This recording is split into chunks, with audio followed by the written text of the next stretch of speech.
विवेक गोयनका जी, भाई अनंत, जॉर्ज वर्गीस जी, राजकमल झा, इंडियन एक्सप्रेस ग्रुप के सभी अन्य साथी, एक्सेलेंसीज, यहाँ उपस्थित अन्य महानुभाव, देवी और सज्जनों, आज हम सब एक ऐसी विभूति के सम्मान में यहाँ आए हैं जिन्होंने भारतीय लोकतंत्र में पत्रकारिता, अभिव्यक्ति और जन आंदोलन की शक्ति को नई ऊंचाई दी है। रामनाथ जी ने एक विजनरी के रूप में, एक इंस्टीट्यूशन बिल्डर के रूप में, एक नेशनलिस्ट के रूप में और एक मीडिया लीडर के रूप में इंडियन एक्सप्रेस ग्रुप को सिर्फ एक अखबार नहीं बल्कि एक मिशन के रूप में भारत के लोगों के बीच स्थापित किया। उनके नेतृत्व में ये समूह भारत के लोकतांत्रिक मूल्यों और राष्ट्रीय हितों की आवाज बना। इसलिए 21वीं सदी के इस कालखंड में जब भारत विकसित होने के संकल्प के साथ आगे बढ़ रहा है, तो रामनाथ जी की प्रतिबद्धता, उनके प्रयास, उनका विजन हमारी बहुत बड़ी प्रेरणा है। मैं इंडियन एक्सप्रेस ग्रुप का आभार व्यक्त करता हूं कि आपने मुझे इस व्याख्यान में आमंत्रित किया। मैं आप सभी का अभिनंदन करता हूं। साथियों, रामनाथ जी गीता के एक श्लोक से बहुत प्रेरणा लेते थे। सुख दुखे समे कृत्वा लाभा लाभो जया जयो ततो युद्धाय युजस्व नैवं पापम अव्याप्स्यसि। अर्थात सुख दुख, लाभ हानि और जय पराजय को समान भाव से देखकर कर्तव्य पालन के लिए युद्ध करो।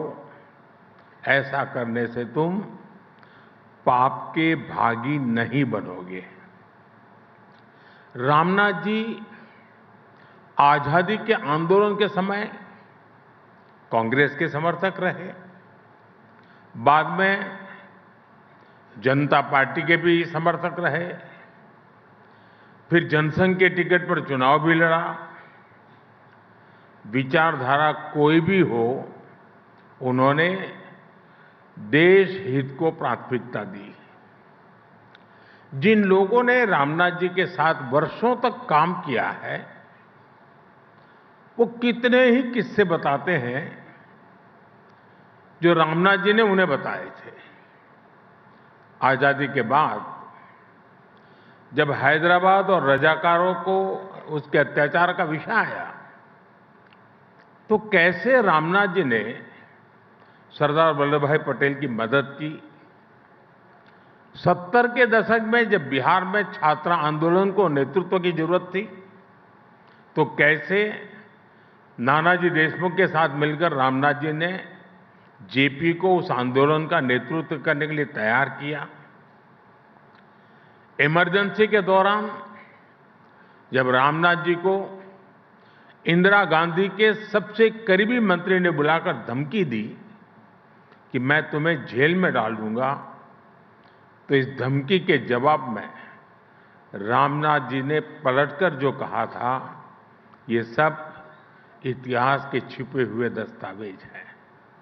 कुछ बातें सार्वजनिक हुई, कुछ नहीं हुई हैं, लेकिन ये बातें बताती हैं कि रामनाथ जी ने हमेशा सत्य का साथ दिया, हमेशा कर्तव्य को सर्वोपरि रखा, भले ही सामने कितनी ही बड़ी ताकत क्यों न हो। साथियों, रामनाथ जी के बारे में कहा जाता था कि वे बहुत अधीर थे। अधीरता नेगेटिव सेंस में नहीं, पॉजिटिव सेंस में। वो अधीरता जो परिवर्तन के लिए परिश्रम की पराकाष्ठा कराती है, वो अधीरता जो ठहरे हुए पानी में भी हलचल पैदा कर देती है। ठीक वैसे ही आज का भारत भी अधीर है। भारत विकसित होने के लिए अधीर है। भारत आत्मनिर्भर होने के लिए अधीर है। हम सब देख रहे हैं 21वीं सदी के 25 साल कितनी तेजी से बीते हैं। एक से बढ़कर एक चुनौतियां आई, लेकिन वो भारत की रफ्तार को रोक नहीं पाई। साथियों, आपने देखा है कि बीते 4-5 साल कैसे पूरी दुनिया के लिए चुनौतियों से भरे रहे हैं। 2020 में कोरोना महामारी का संकट आया, पूरे विश्व की अर्थव्यवस्थाएं अनिश्चितताओं से घिर गई, ग्लोबल सप्लाई चेन पर बहुत बड़ा प्रभाव पड़ा और सारा विश्व एक निराशा की ओर जाने लगा। कुछ समय बाद स्थितियां संभलना धीरे धीरे शुरू हो रहा था, तो ऐसे में हमारी पड़ोसी देशों में उथल-पुथल शुरू हो गई। इन सारे संकटों के बीच हमारी इकोनॉमी ने हाई ग्रोथ रेट हासिल करके दिखाया। साल 2022 में यूरोपियन क्राइसिस के कारण पूरे दुनिया की सप्लाई चेन और एनर्जी मार्केट प्रभावित हुआ। इसका असर पूरी दुनिया पर पड़ा। इसके बावजूद भी 2022-23 में हमारी इकोनॉमी की ग्रोथ तेजी से होती रही। साल 2023 में वेस्ट एशिया में स्थितियां बिगड़ी, तब भी हमारी ग्रोथ रेट तेज रही। और इस साल भी जब दुनिया में अस्थिरता है, तब भी हमारी ग्रोथ रेट 7% के आसपास है। साथियों, आज जब दुनिया डिसरप्शन से डर रही है, भारत वाइब्रेंट फ्यूचर के डायरेक्शन में आगे बढ़ रहा है। आज इंडियन एक्सप्रेस के इस मंच से मैं कह सकता हूं, भारत सिर्फ एक इमर्जिंग मार्केट ही नहीं है, भारत एक इमर्जिंग मॉडल भी है। आज दुनिया इंडियन ग्रोथ मॉडल को मॉडल ऑफ होप मान रहा है। साथियों, एक सशक्त लोकतंत्र की अनेक कसौटियां होती हैं और ऐसी ही एक बड़ी कसौटी लोकतंत्र में लोगों की भागीदारी की होती है। लोकतंत्र को लेकर लोग कितने आश्वस्त हैं, लोग कितने आशावादी हैं, ये चुनाव के दौरान सबसे अधिक दिखता है। अभी 14 नवंबर को जो नतीजे आए, वो आपको याद ही होंगे।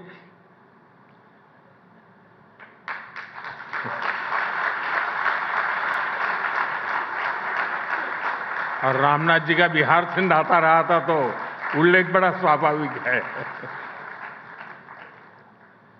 इन ऐतिहासिक नतीजों के साथ एक और बात बहुत अहम रही है। कोई भी लोकतंत्र में लोगों की बढ़ती भागीदारी को नजरअंदाज नहीं कर सकता। इस बार बिहार के इतिहास का सबसे अधिक वोटर टर्नआउट रहा है। आप सोचिए, महिलाओं का टर्नआउट पुरुषों से करीब 9% अधिक रहा। ये भी लोकतंत्र की विजय है। साथियों, बिहार के नतीजों ने फिर दिखाया है कि भारत के लोगों की आकांक्षाएं, उनकी एस्पिरेशंस कितनी ज्यादा है। भारत के लोग आज उन राजनीतिक दलों पर विश्वास करते हैं जो नेक नियत से लोगों की उन एस्पिरेशंस को पूरा करते हैं, विकास को प्राथमिकता देते हैं।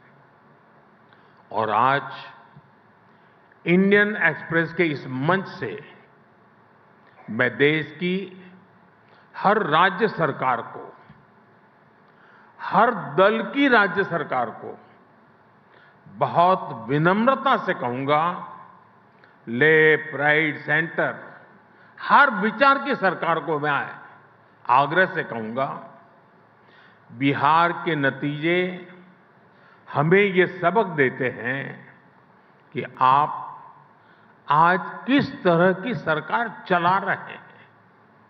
ये आने वाले वर्षों में आपके राजनीतिक दल का भविष्य तय करेंगे। आरजेडी की सरकार को बिहार के लोगों ने 15 साल का मौका दिया। लालू यादव जी चाहते तो बिहार के विकास के लिए बहुत कुछ कर सकते थे, लेकिन उन्होंने जंगल राज का रास्ता चुना। बिहार के लोग इस विश्वासघात को कभी भूल नहीं सकते।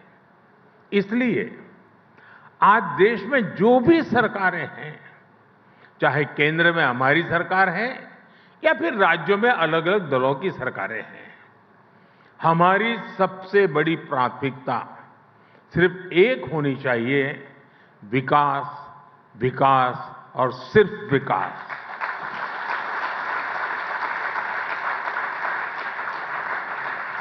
और इसलिए मैं हर राज्य सरकार को कहता हूं, आप अपने यहां बेहतर इन्वेस्टमेंट का माहौल बनाने के लिए कंपटीशन करिए। आप ईज ऑफ डूइंग बिजनेस के लिए कंपटीशन करिए। डेवलपमेंट पैरामीटर्स में आगे आने के लिए कंपटीशन करिए। फिर देखिए जनता कैसे आप पर अपना विश्वास जताती है। साथियों, बिहार चुनाव जीतने के बाद कुछ लोगों ने, मीडिया के कुछ मोदी प्रेमियों ने फिर से ये कहना शुरू किया है, भाजपा, मोदी हमेशा 24/7 इलेक्शन बोर्ड में ही रहते हैं। मैं समझता हूं चुनाव जीतने के लिए इलेक्शन मोड नहीं, 2400 घंटे इलेक्शन मोड में रहना जरूरी होता है। इमोशनल मोड में रहना जरूरी होता है, इलेक्शन मोड में नहीं। जब मन के भीतर एक बेचैनी सी रहती है कि 1 मिनट भी गंवाना नहीं है, गरीब के जीवन से मुश्किलें कम करने के लिए, गरीब को रोजगार के लिए, गरीब को इलाज के लिए, मध्यम वर्ग की आकांक्षाओं को पूरा करने के लिए बस मेहनत करते रहना है। इस इमोशन के साथ, इस भावना के साथ सरकार लगातार जुटी रहती है, तो उसके नतीजे हमें चुनाव परिणाम के दिन दिखाई देते हैं। बिहार में भी हमने अभी अभी यही होते देखा है। साथियों, रामनाथ जी से जुड़े एक और किस्से का मुझसे किसी ने जिक्र किया था। ये बात तब की है जब रामनाथ जी को विदिशा से जनसंघ का टिकट मिला था। उस समय नानाजी देशमुख जी ने उनकी इस बात पर चर्चा हो रही थी कि संगठन महत्वपूर्ण होता है या चेहरा। तो नानाजी देशमुख ने रामनाथ जी से कहा था कि आप सिर्फ नामांकन करने के लिए आएंगे और फिर चुनाव जीतने के बाद अपना सर्टिफिकेट लेने के लिए आ जाइएगा। फिर नानाजी ने पार्टी कार्यकर्ताओं के बल पर रामनाथ जी का चुनाव लड़ा और उन्हें जिताकर दिखाया। वैसे ये किस्सा बताने के पीछे मेरा ये मतलब नहीं है कि उम्मीदवार सिर्फ नामांकन करने आए। मेरा मकसद है भाजपा के अनगिनत कर्तव्यनिष्ठ कार्यकर्ताओं के समर्पण की ओर आपका ध्यान आकर्षित करना है। साथियों, भारतीय जनता पार्टी के लाखों करोड़ों कार्यकर्ताओं ने अपने पसीने से भाजपा की जड़ों को सींचा है और आज भी सींच रहे हैं। और इतना ही नहीं, केरला, पश्चिम बंगाल, जम्मू कश्मीर ऐसे कुछ राज्यों में हमारे सैकड़ों कार्यकर्ताओं ने अपने खून से भी भाजपा की जड़ों को सींचा है। जिस पार्टी के पास ऐसे समर्पित कार्यकर्ता हो, उनके लिए सिर्फ चुनाव जीतना ध्येय नहीं होता, बल्कि वो जनता का दिल जीतने के लिए सेवा भाव से उनके लिए निरंतर काम करते हैं। साथियों, देश के विकास के लिए बहुत जरूरी है कि विकास का लाभ सभी तक पहुंचे। दलित, पीड़ित, शोषित, वंचित सभी तक जब सरकारी योजनाओं का लाभ पहुंचता है तो सामाजिक न्याय सुनिश्चित होता है।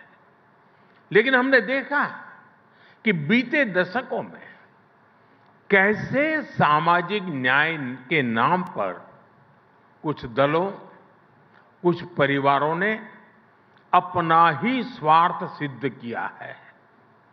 साथियों, मुझे संतोष है कि आज देश सामाजिक न्याय को सच्चाई में बदलते देख रहा है।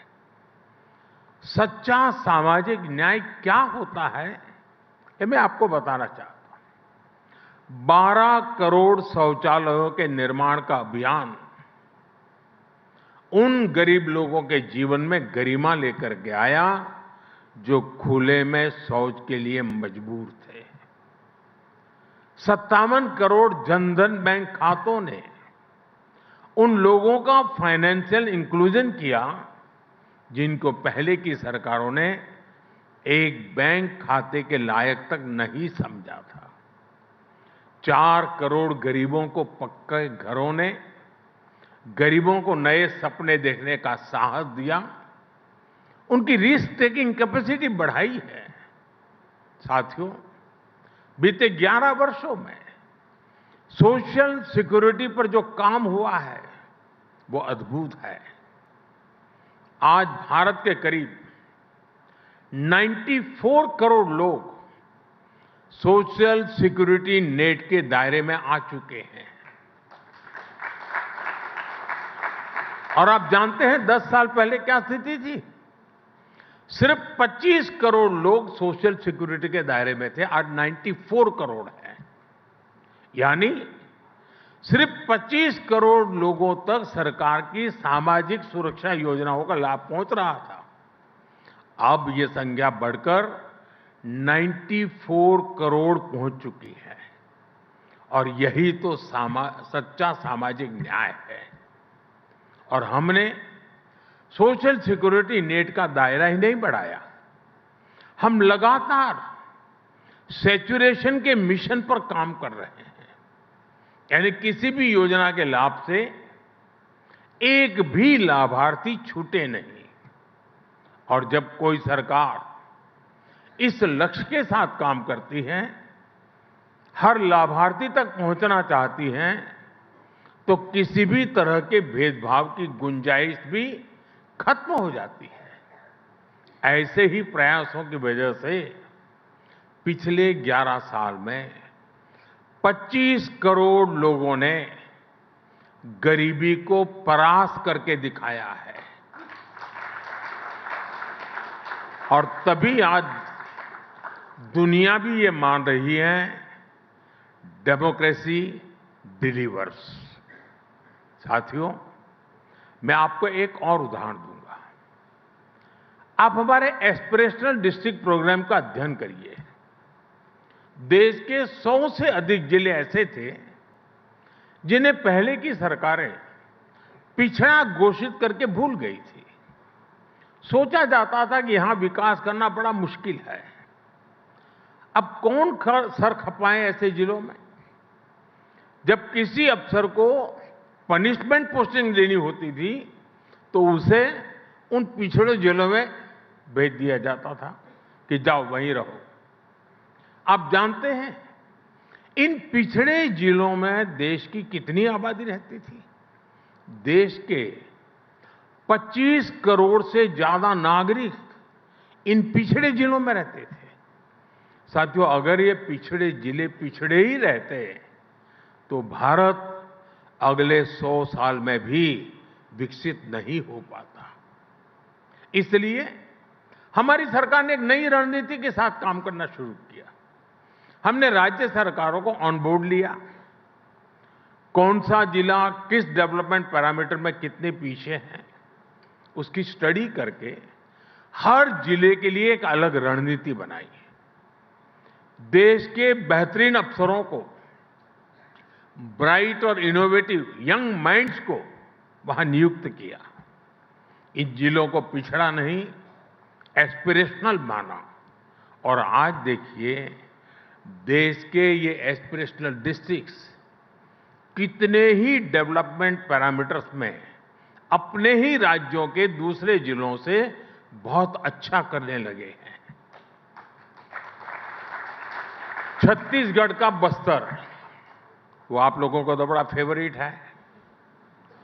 एक समय आप पत्रकारों को वहां जाना होता था तो प्रशासन से ज्यादा दूसरे संगठनों से परमिट लेनी होती थी। लेकिन आज वही बस्तर विकास के रास्ते पर बढ़ रहा है। मुझे नहीं पता कि इंडियन एक्सप्रेस ने बस्तर ओलंपिक को कितनी कवरेज दी, लेकिन आज रामनाथ जी ये देखकर बहुत खुश होते हैं कि कैसे बस्तर में अब वहां के युवा बस्तर ओलंपिक जैसे आयोजन कर रहे हैं। साथियों, जब बस्तर की बात आई है तो मैं इस मंच से नक्सलवाद यानी माओवादी आतंक की भी चर्चा करूंगा। पूरे देश में नक्सलवाद, माओवादी आतंक का दायरा बहुत तेजी से सिमट रहा है, लेकिन कांग्रेस में ये उतना ही सक्रिय होता जा रहा था। आप भी जानते हैं, बीते 5 दशकों तक देश का करीब करीब हर बड़ा राज्य माओवादी आतंक की चपेट में रहा। लेकिन ये देश का दुर्भाग्य था कि कांग्रेस भारत के संविधान को नकारने वाले माओवादी आतंक को पालती पोसती रही और सिर्फ दूर दराज के क्षेत्रों में, जंगलों में ही नहीं, कांग्रेस ने शहरों में भी नक्सलवाद की जड़ों को खाद पानी दिया। कांग्रेस ने बड़ी बड़ी संस्थाओं में अर्बन नक्सलियों को स्थापित किया। साथियों, 10-15 साल पहले कांग्रेस में जो अर्बन नक्सली माओवादी पैर जमा चुके थे, वो अब कांग्रेस को मुस्लिम लीगी माओवादी कांग्रेस एमएमसी बना चुके हैं। और मैं आज पूरी जिम्मेदारी से कहूंगा कि मुस्लिम लीगी माओवादी कांग्रेस अपने स्वार्थ में देश हित को तिलांजलि दे चुकी है। आज की मुस्लिम लीगी माओवादी कांग्रेस देश की एकता के सामने बहुत बड़ा खतरा बनती जा रही है। साथियों, आज जब भारत विकसित बनने की एक नई यात्रा पर निकल पड़ा है, तो रामनाथ गोयनका जी की विरासत और भी प्रासंगिक है। रामनाथ जी ने अंग्रेजों की गुलामी से डटकर टक्कर ली। उन्होंने अपने एक संपादकीय में लिखा था, मैं अंग्रेजों के आदर्श पर अमल करने के बजाय अखबार बंद करना पसंद करूंगा। इसी तरह जब इमरजेंसी के रूप में देश को गुलाम बनाने की एक और कोशिश हुई, तब भी रामनाथ जी डटकर खड़े हो गए थे। और ये वर्ष तो इमरजेंसी के 50 वर्ष पूरे होने का भी है। और इंडियन एक्सप्रेस ने 50 वर्ष पहले दिखाया है कि ब्लैंक एडिटोरियल भी जनता को गुलाम बनाने वाली मानसिकता को चुनौती दे सकते हैं। साथियों, आज आपके इस सम्मानित मंच से मैं गुलामी की मानसिकता से मुक्ति के इस विषय पर भी विस्तार से अपनी बात रखूंगा। लेकिन इसके लिए हमें 190 इयर्स पीछे जाना पड़ेगा। 1857 के स्वतंत्रता संग्राम से भी पहले वो साल था 1835। 1835 में ब्रिटिश सांसद थॉमस बेबिंगटन मैकाले ने भारत को अपनी जड़ों से उखाड़ने के लिए एक बहुत बड़ा अभियान शुरू किया था। उसने ऐलान किया था, मैं ऐसे भारतीय बनाऊंगा, वो दिखने में तो भारतीय होंगे लेकिन मन से अंग्रेज होंगे।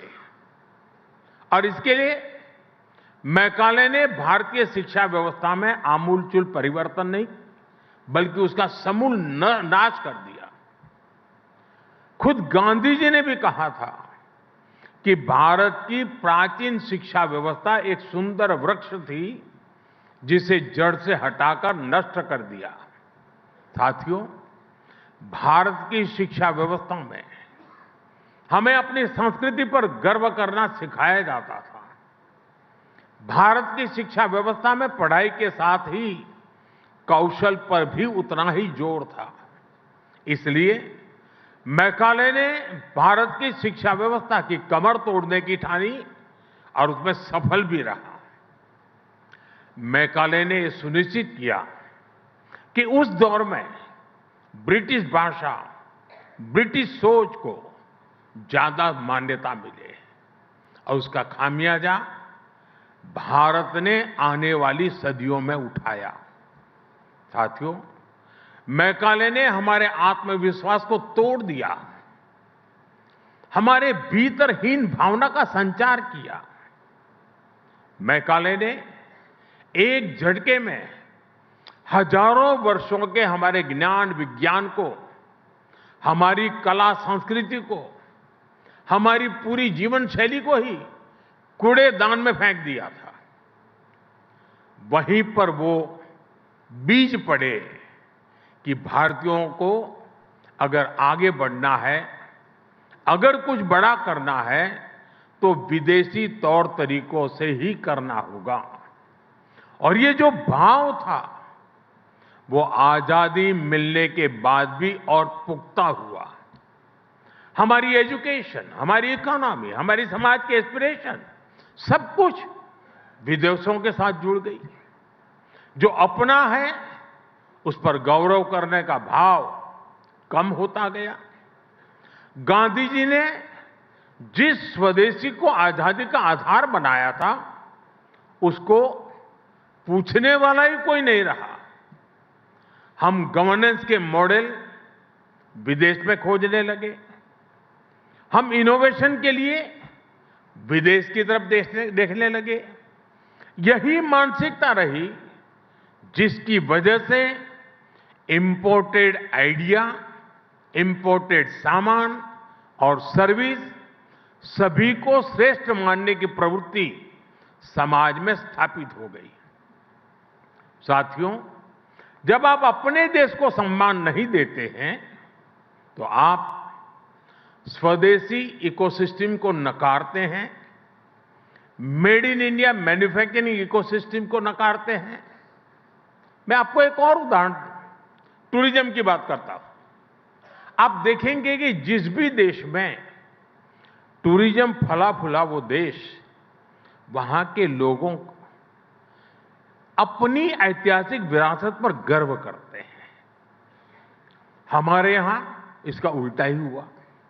भारत में आजादी के बाद अपनी विरासत को दुत्कारने के ही प्रयास हुए। जब अपनी विरासत पर गर्व नहीं होगा तो उसका संरक्षण भी नहीं होगा।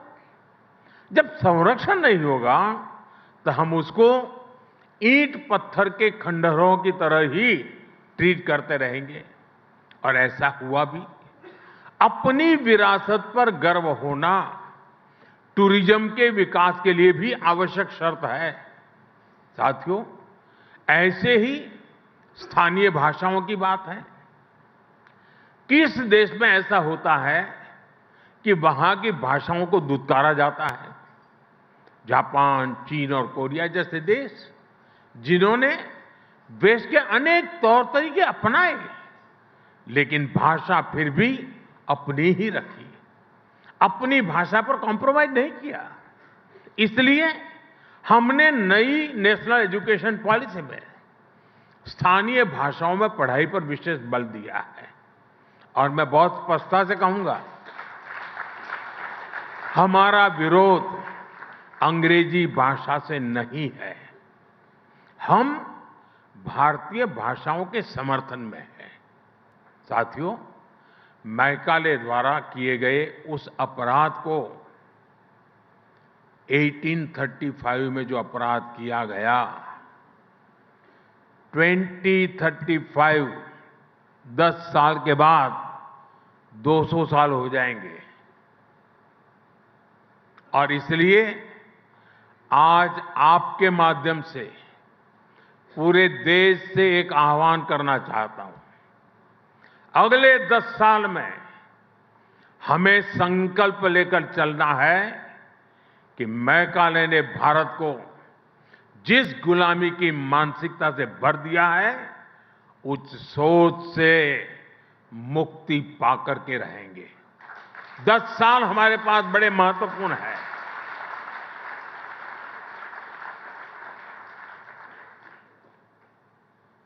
मुझे याद है एक छोटी घटना। गुजरात में लेप्रेसी को लेकर के अस्पताल बन रहा था, तो वो सारे लोग महात्मा गांधी जी से मिले उसके उद्घाटन के लिए। तो महात्मा जी ने कहा कि मैं लेप्रेसी के अस्पताल के उद्घाटन के पक्ष में नहीं हूं, मैं नहीं आऊंगा, लेकिन ताला लगाना है उस दिन मुझे बुलाना, मैं ताला लगाने आऊंगा। गांधी जी के रहते हुए इस अस्पताल को तो ताला नहीं लगा था, लेकिन गुजरात जब लेप्रेसी से मुक्त हुआ और मुझे उस अस्पताल को ताला लगाने का मौका मिला जब मैं मुख्यमंत्री बना।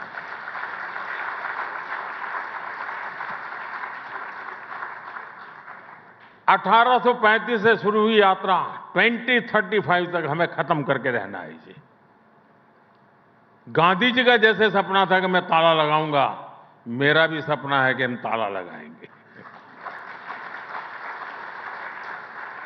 साथियों, आपसे बहुत सारे विषयों पर चर्चा हो गई है। अब आपका मैं ज्यादा समय लेना नहीं चाहता हूं। इंडियन एक्सप्रेस ग्रुप देश के हर परिवर्तन का, देश की हर ग्रोथ स्टोरी का साक्षी रहा है। और आज जब भारत विकसित भारत के लक्ष्य को लेकर चल रहा है, तो भी इस यात्रा के सहभागी बन रहे हैं। मैं आपको बधाई दूंगा कि रामनाथ जी के विचारों को आप सभी पूरी निष्ठा से संरक्षित रखने का प्रयास कर रहे हैं। एक बार फिर आज के इस अद्भुत आयोजन के लिए आप सभी को मेरी ढेर सारी शुभकामनाएं और रामनाथ गोयनका जी को आदरपूर्वक मैं नमन करते हुए मेरी बात को विराम देता हूं। बहुत बहुत धन्यवाद।